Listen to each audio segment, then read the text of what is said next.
આ તરફ ઉનાના અહેમદપુરમાં માંડવી ચેકપોસ્ટ પર એસીબીએ દરોડા પાડ્યા। એસપીએ પીઆઈ સહિત 6 પોલીસ કર્મીને ત્યાં હાજર રહેવા આદેશ કર્યો હતો। ઉનાના ઇન્ચાર્જ પીઆઈ સાથે એસપીએ ચર્ચા કરી।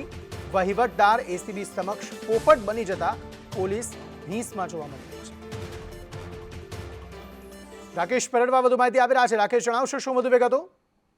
અંકિત, આપને જણાવું તો જે પ્રમાણે 31ની પૂર્વ સંધ્યાએ એસીબીએ ઉનાની અહેમદપુર માંડવી ચેકપોસ્ટ ઉપર ડિકોય રેડ કરી હતી અને જેના પગલે પોલીસમાં ફફડાટ વ્યુચ્યો હતો। એસીબીના હાથે ત્યારનો કથિત જે વહીવટદાર છે નિલેશ તડવી તે ઝડપાઈ આવ્યો હતો અને નિલેશની પૂછપરછમાં નિલેશે એસીબી સમક્ષ વટાણા વેરી દીધા હોય તેમ જે સંડોવાયેલા જે ભ્રષ્ટાચારમાં કથિત રીતે સંડોવાયેલા પીઆઈ સહિત પોલીસ કર્મચારીઓના નામ આપી દીધા હોય એવી એક વાત સામે આવી રહી છે।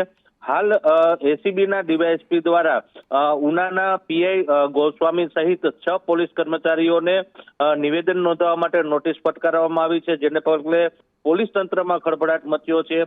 આ તરફ ગીર સોમનાથ જિલ્લાના પોલીસ વડા મનોહરસિંહ જાડેજાએ પણ જણાવ્યું છે કે એસીબીનો રિપોર્ટ આવીએ કડક કાર્યવાહી કરવામાં આવશે। એટલે આગામી દિવસોમાં પોલીસ તંત્રમાં નવા જૂનીના એંધાણ વર્તાઈ રહ્યા છે।